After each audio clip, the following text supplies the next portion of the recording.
नमस्कार, मैं Devendra Kumar chemistry classes में आपका स्वागत है। क्लास 11th चैप्टर फर्स्ट, जिसमें हम पहली क्लास पढ़ चुके थे। चैप्टर फर्स्ट की आज हमारी दूसरी क्लास है और हम इसकी दूसरी क्लास की शुरुआत करते हैं। जैसा कि बोर्ड पर लिखा हुआ है, रासायन शास्त्र का महत्व एवं कार्य क्षेत्र। आज का हमारा टॉपिक क्या है? रासायन शास्त्र का महत्व एवं कार्य क्षेत्र, importance and scope of chemistry. तो शुरुआत करते हैं।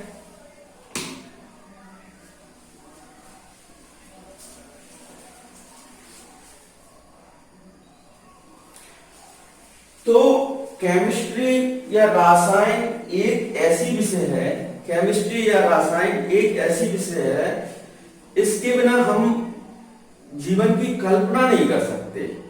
यानी केमिस्ट्री या रसायन का हर क्षेत्र में प्रयोग किया जाता है। केमिस्ट्री या रसायन का क्या है? हर क्षेत्र में प्रयोग किया जाता है। अब जैसा कि बोर्ड पे लिखा हुआ है, दैनिक जीवन में रसायन का उपयोग हर क्षेत्र में होता है। जो हमारा दैनिक जीवन है, डेली लाइफ है, जिसको हम जीवन यापन कर रहे हैं, उसमें रसायन का प्रयोग हर क्षेत्र में, हर डिपार्टमेंट में रसायन का प्रयोग होता है। बिना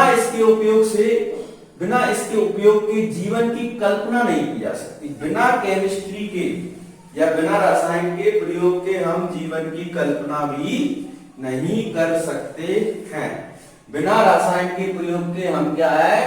जीवन की कल्पना भी नहीं कर सकते हैं। रसायन की कुछ विशिष्ट उपयोगों को, यानी रसायन का उपयोग तो अनलिमिटेड है, लेकिन कुछ विशिष्ट यानी स्पेशल उपयोगों का हम आज अध्ययन करेंगे। उनके बारे में पता जानेंगे कि कौन कौन से स्पेशल उपयोग हैं को निम्न क्षेत्रों में विभाजित किया जा सकता है। तो सबसे मेन इंपोर्टेंट फर्स्ट पॉइंट है हमारा, दवाओं में रसायन, यानी दवाओं में भी रसायन का प्रयोग किया जाता है। Chemistry in medicine. तो दवाओं में रसायन, मनुष्य तथा पौधों, मनुष्य जितना इंपोर्टेंट है हमारे लाइफ में, या मनुष्य की लाइफ जितना इंपोर्टेंट है, उतनी ही इंपोर्टेंट क्या है? पौधों की लाइफ है। मनुष्य तथा पौधों दोनों बीमारियों की रोकथाम, मनुष्य तथा पौधों दोनों की बीमारियों की, यहां पे किया आएगा, दोनों की बीमारियों की रोकथाम, दोनों की बीमारियों की रोकथाम के लिए रसायन का सर्वाधिक उपयोग किया जाता है। जैसे फर्स्ट पॉइंट है जीवन रक्षक दवाएं। जीवन रक्षक दवाएं जैसे कि टैक्सोल एवं सिस्प्लेटिन। टैक्सोल और सिस्प्लेटिन किसके इलाज में उपयोग किया जाता है? कैंसर के इलाज में इसका उपयोग किया जाता है। जबकि एजेटी एजिडोथायमिन का उपयोग एड्स के उपचार में किया जाता है। अब दूसरा पॉइंट है, दवाओं में ही कीटाणुनाशी एवं सफाई के लिए, कीटाणुओं को मारने के लिए भी इसका उपयोग किया जाता है। सफाई करने के लिए हम क्या करते हैं? फिनाइल वगैरह इन चीजों का उपयोग किया जाता है। तो वो सब किसकी देन है? रसायन की ही देन है। एंटीसेप्टिक एवं अन्य दवाओं में, एंटीसेप्टिक वे दवाएं होती हैं जैसे कि आपने डेटॉल, सेवलॉन, ये क्या है? एंटीसेप्टिक है। जैसे कि शरीर पर कोई चोट लग गई है या कोई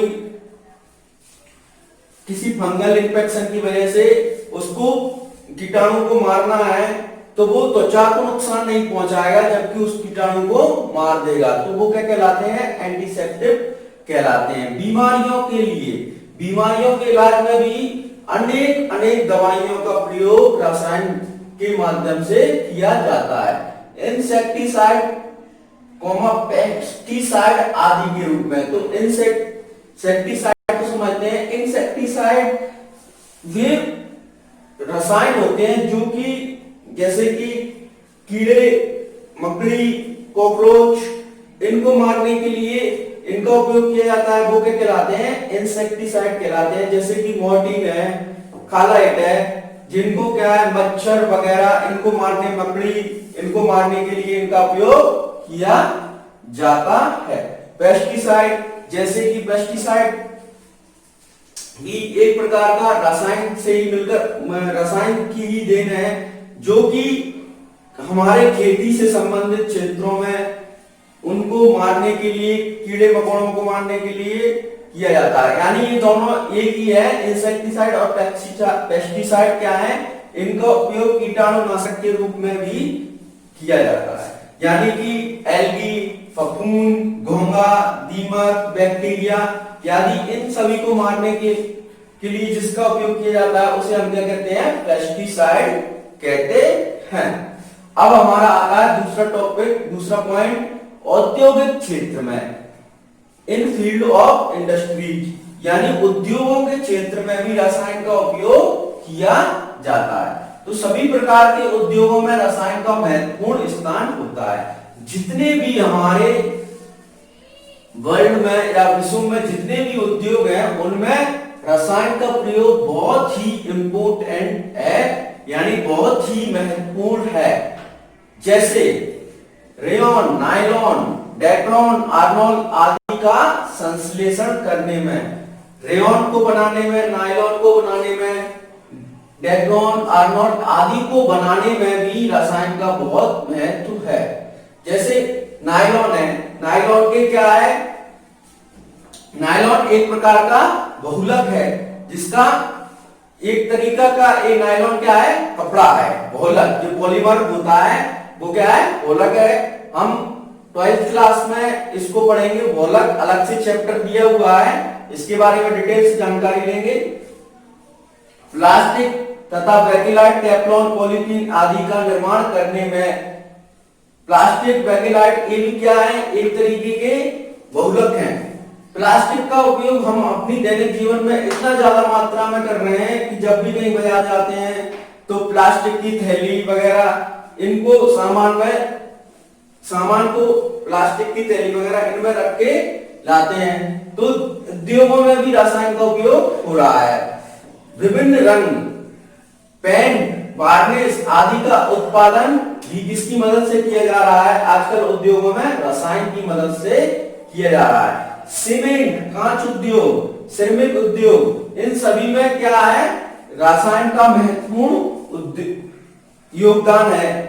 धातुओं का निष्कर्षण, अयस्कों से धातुओं को निकालने में भी रसायन का बहुत महत्व है। कृषि रसायन में, कृषि के क्षेत्र में समझते हैं। कृषि में केमिस्ट्री एंड एग्रीकल्चर, कृषि में रासायनिक का क्या योगदान है इसको समझते हैं। तो रासायनिक उर्वरकों का निर्माण तथा उनकी गुणवत्ता का परीक्षण, जैसे urea, ammonium sulphate, super phosphate आदि। तो देखिए भूमि में क्या है, कभी कभी किन्हीं तत्वों की कमी हो जाती है तो उनको रासायन के माध्यम से उर्वरक बनाए जाते हैं, जो कि भूमि की उर्वरकता शक्ति को क्या है? बढ़ा देते हैं और फसल की पैदावार क्या है? बढ़ती है। जैसे कि यूरिया भी फसल की मिट्टी में यूरिया की कमी आ गई तो उसमें रासायनिक मात्रा से बनाकर, रासायनिक विधि से बनाकर क्या है? उसमें यूरिया डाल देते हैं। तो क्या है? खेत में यूरिया की पूर्ति हो जाती है और फसल अच्छी तरीके से पैदा होती है। तो इस तरीके से अमोनियम फास्फेट, सुपर फास्फेट आदि ये क्या है? उर्वरक हैं। इनका उपयोग हम कृषि क्षेत्र में करते हैं और क्या करते हैं कि फसल की पैदावार अच्छी हो। रासायनिक कीटनाशक बनाने में, जैसे कि गैमेक्सिन, डीडीटी, सल्फास, मेलाथिओन आदि। खेतों में इल्ली लग जाती है, कीड़े मकोड़े और दूसरा मेन इंपोर्टेंट है, जिसको हम कूड़ा करकट कहते हैं, अनावश्यक पदार्थ आ जाते हैं कृषि में, अनावश्यक घास फूस, उनको नष्ट करने में भी किनका, रासायनिक पदार्थों का उपयोग किया जाता है। खरपतवार कहते हैं हम जिसको, रासायनिक परिरक्षक जो फलों एवं खाद्य पदार्थों को परिरक्षित करते हैं। रासायनिक परिरक्षक, परिरक्षक मतलब दूसरे की रक्षा करने वाला। ऐसे पदार्थ, रासायन ऐसे पदार्थ होते हैं जिनको हम क्या, फलों को सुरक्षित लंबे समय तक सुरक्षित रख सकते हैं। खाने वाले पदार्थों को भी उनमें हम रखते हैं तो लंबे समय तक उनको सुरक्षित रख सकते हैं। वो क्या कहलाते हैं, परिरक्षक कहलाते हैं। इस प्रकार ये हमने क्या है, दवाओं में रसायन, औद्योगिक क्षेत्र में रसायन, कृषि क्षेत्र में रसायन, 3 टॉपिक पढ़ लिए हैं। फिलहाल इतना ही नोट कीजिए, आगे के टॉपिक हम पढ़ते हैं अभी। तो परिरक्षक के रूप में भी क्या है, रासायनिक का उपयोग किया जाता है। परिरक्षक एक बार और समझ लीजिए, परिरक्षक क्या होता है, ऐसे पदार्थ जो क्या है, फलों एवं खाद्य पदार्थों को क्या है, सुरक्षित कर रखते हैं, लंबे समय तक सुरक्षित कर रखते हैं, वो क्या कहलाते हैं, परिरक्षक कहलाते हैं। जैसे कि हमारा जैविक परिरक्षक, अचार में हम नमक डालते हैं, वो भी क्या है, परिरक्षक है, जो कि अचार को सड़ने से बचाता है। नोट कीजिए इतना, हम फिर आगे का टॉपिक पढ़ते हैं।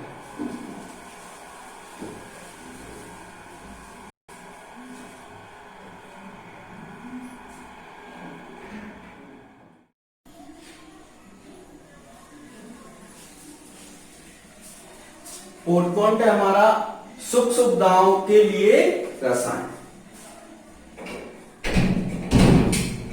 सुख सुविधाओं के लिए रसायन। तो दैनिक जीवन में हम जितने भी सुख सुविधाएं भोग रहे हैं, उन सुख सुविधाओं में रासायन विज्ञान का बहुत अधिक महत्व है।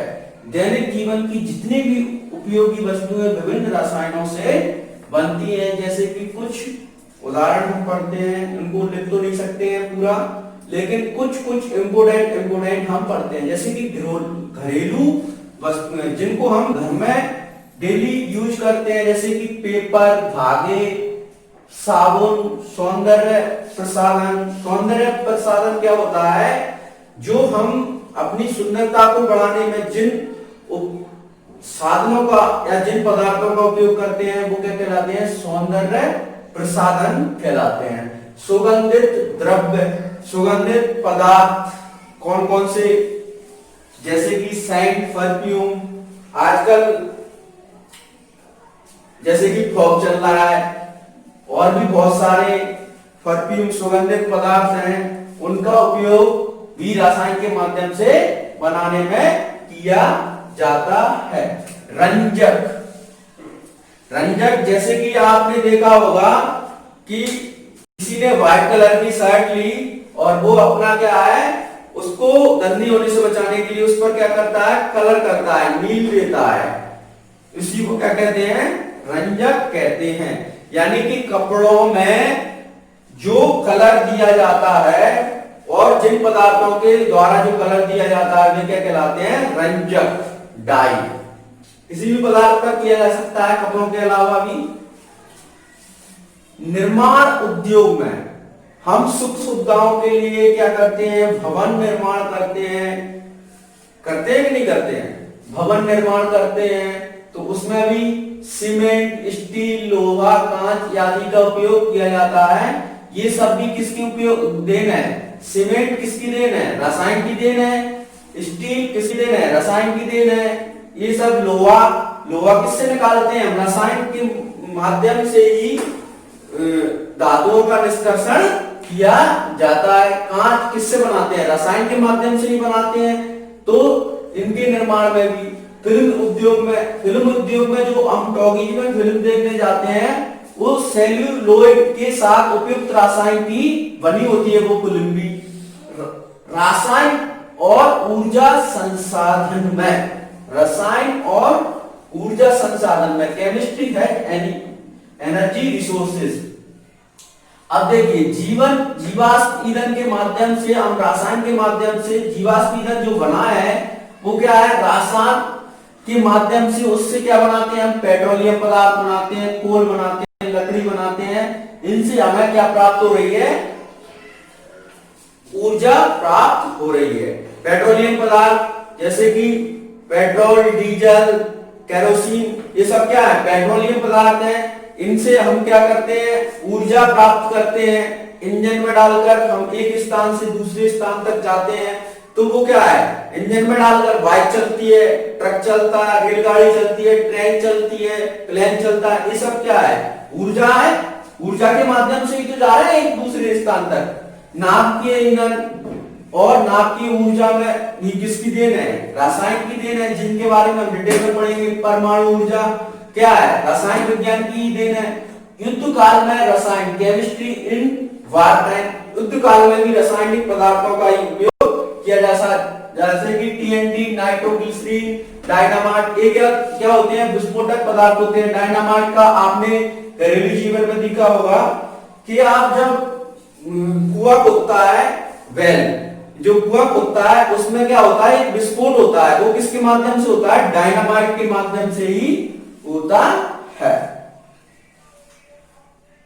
विषैली गैस, जैसे कि युद्ध का समय है, डायनामाइट से विस्फोट कर दिया।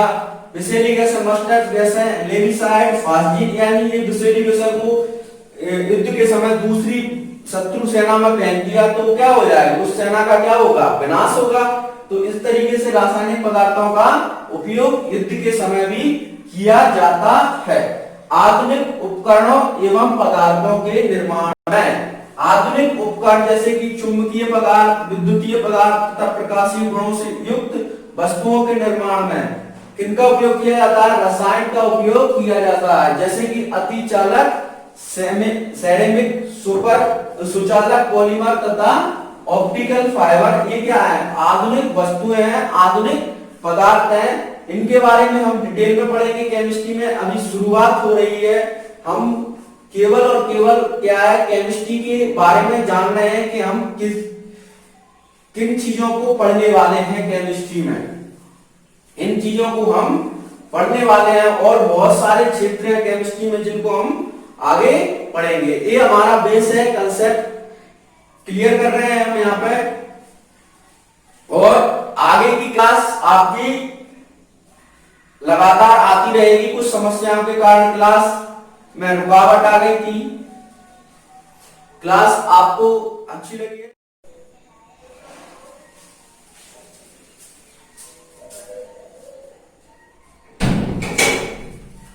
अगला टॉपिक हम पढ़ते हैं, रसायन शास्त्र का बढ़ता दायरा तथा नवीन चुनौतियां।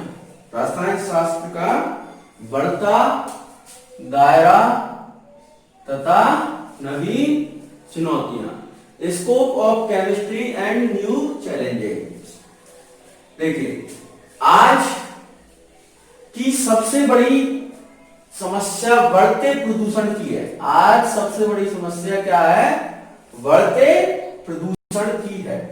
आज जो समस्या उत्पन्न हो रही है वो क्या है, सबसे बड़ी समस्या क्या है, प्रदूषण की है। प्रदूषण भी अनेक प्रकार का होता है, जल प्रदूषण, वायु प्रदूषण, मृदा प्रदूषण, ध्वनि प्रदूषण, ये सब क्या है, रेडियोएक्टिव प्रदूषण, ये सब क्या है, प्रदूषण के प्रकार हैं जिनको हम शायद 10वीं में पढ़ के आए होंगे। यह सही है कि प्रदूषण भी अनेकानेक हानिकारक रसायनों के कारण बढ़ रहे हैं और जितने भी सारे प्रदूषण हो रहे हैं वो अनेक अनेक रासायनों के कारण हो रहे हैं। जो रासायन को हम दैनिक जीवन में उपयोग कर रहे हैं उन्हीं के कारण क्या हो रहा है, प्रदूषण बढ़ रहा है। प्लास्टिक के कारण जो प्रदूषण हो रहा है वो किसकी देन है, रसायन की देन है। कार्बन डाइऑक्साइड की मात्रा बढ़ रही है वो भी किसकी, रसायन की देन है। यानी जो भी सारे प्रदूषण हो रहे हैं वो क्या है, रसायन की ही देन है। अब देखिए आगे बढ़ते हैं, तो इसे दूर करने के लिए भी रसायन शास्त्र ही सहायक हो सकता है। और लेकिन प्रदूषण किसकी देन है, रसायन की देन है, लेकिन इसको दूर करने के लिए भी कौन सहायक सिद्ध हो सकता है, केवल और केवल रसायन ही सिद्ध हो सकता है, सहायक सिद्ध हो सकता है। हमें ऐसे रसायन ढूंढने होंगे जो अपमार्जित होने वाले हों। अपमार्जित मतलब जो प्रकृति में मिल जाए, घुल जाए।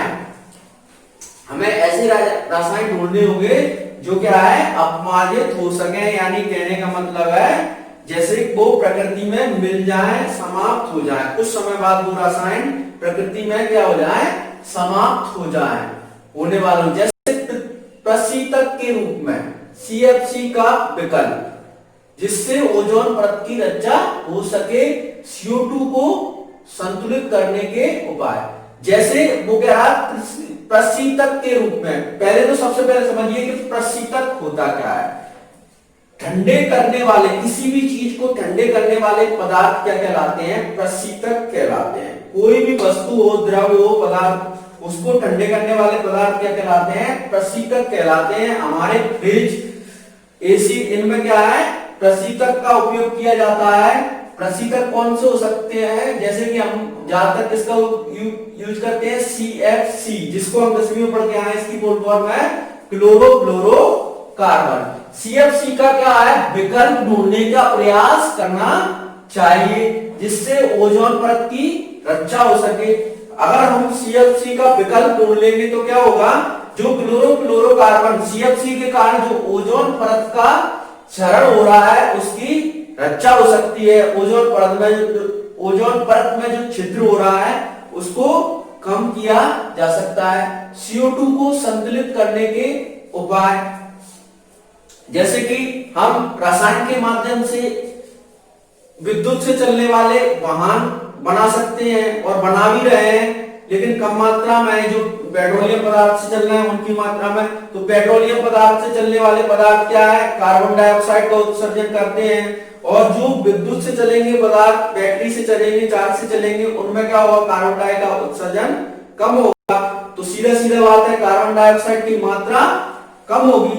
अब कार्बन डाइऑक्साइड की मात्रा क्या करती है, सबसे ज्यादा ग्रीन हाउस के लिए जिम्मेदार है, यानी ग्लोबल वार्मिंग के लिए सबसे ज्यादा जिम्मेदार है। जो ध्रुवीय बर्फ पिघल रही है वो क्या है, कार्बन डाइऑक्साइड की मात्रा बढ़ने के कारण पिघल रही है, क्योंकि CO2 एक गर्म गैस है और इसकी मात्रा बढ़ने पर धरती का टेम्परेचर भी बढ़ रहा है।